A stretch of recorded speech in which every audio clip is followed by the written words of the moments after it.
Interpreting characters, thinking deeply about characters, reading to develop ideas about characters. Do you want to understand the characters in your stories even better? Let's practice growing ideas about characters together. Before we begin, let's review the strategies for studying characters so far. In order to grow ideas about a character, we should use patterns in the character's actions to form ideas. Think, how do the character's new actions fit with or change those ideas? And ask, why might the character act like this? Good readers notice when a person does or says something that stands out and think, why might the character have acted this way? Or what do these actions show about the character? Good readers also notice patterns in a character's actions and notice when the character breaks that pattern. Let's look at the characters in The Tiger Rising. First, remember what you already know about the character. Then ask yourself, how is the character acting? What patterns have I seen in the way the character acts? Does this new action fit with or disrupt those patterns? So, what do we already know about Rob? Well, we already know that Rob's mother recently died. He and his father have moved to a motel in Florida to start over. We know that Rob hasn't cried since his mom died. He has a way of not thinking about this. He packs those parts of his life in his imaginary suitcase and keeps it shut. Let's look to see if we notice a pattern in Rob's actions as I read a few pages in Chapter 2. "Looky here," said Norton Threemonger, as soon as Rob stepped onto the school bus. "It's the Kentucky Star. How's it feel to be a star?" Norton stood in the center of the aisle, blocking Rob's path. Rob shrugged. "Oh, he don't know." Norton called to his brother. "Hey, Billy, he don't know what it's like to be a star." Rob slipped past Norton.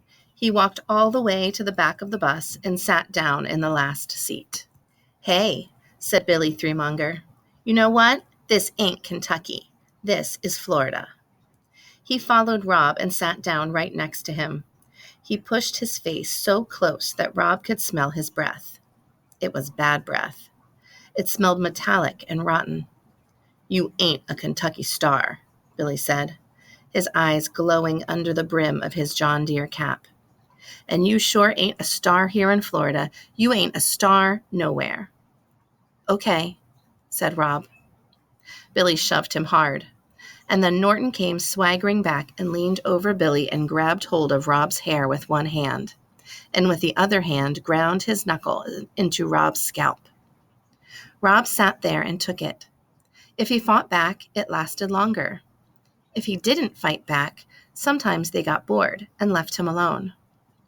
They were the only 3 kids on the bus until it got into town, and Mr. Nelson, the driver, pretended like he didn't know what was going on. He drove, staring straight ahead, whistling songs that didn't have any melody. Rob was on his own, and he knew it.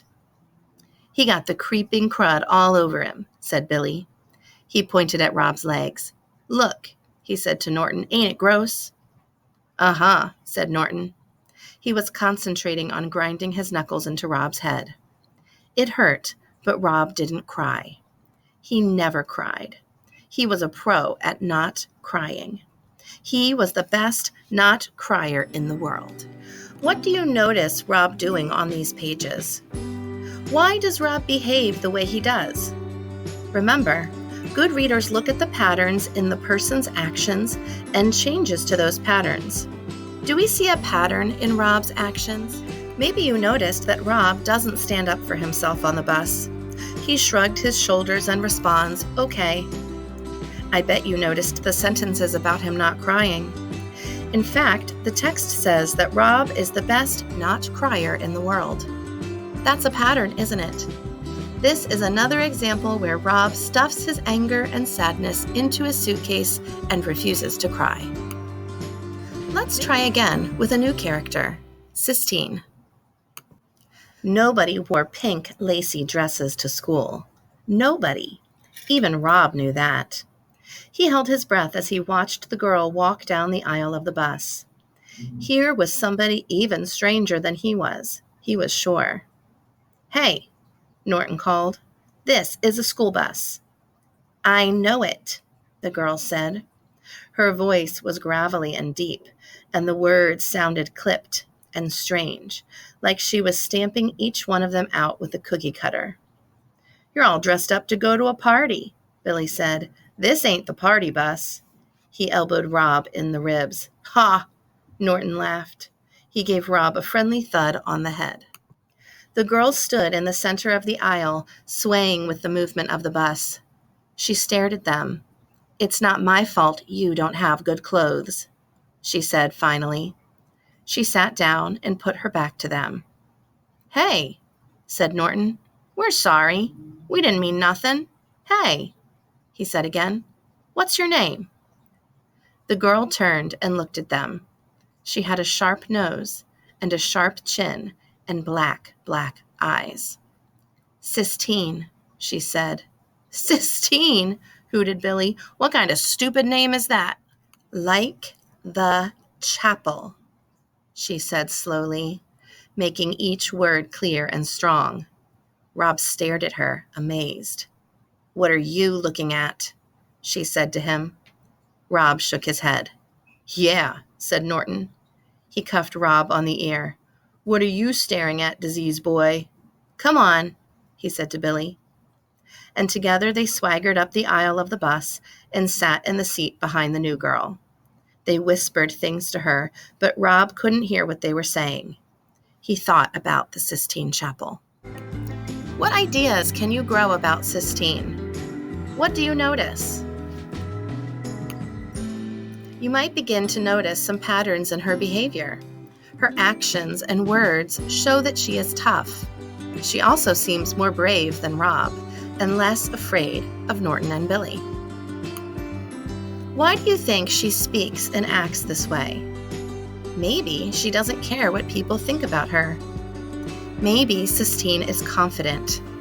What do you think? Now it's your turn. Today, when you read, try to develop ideas about the characters in your books.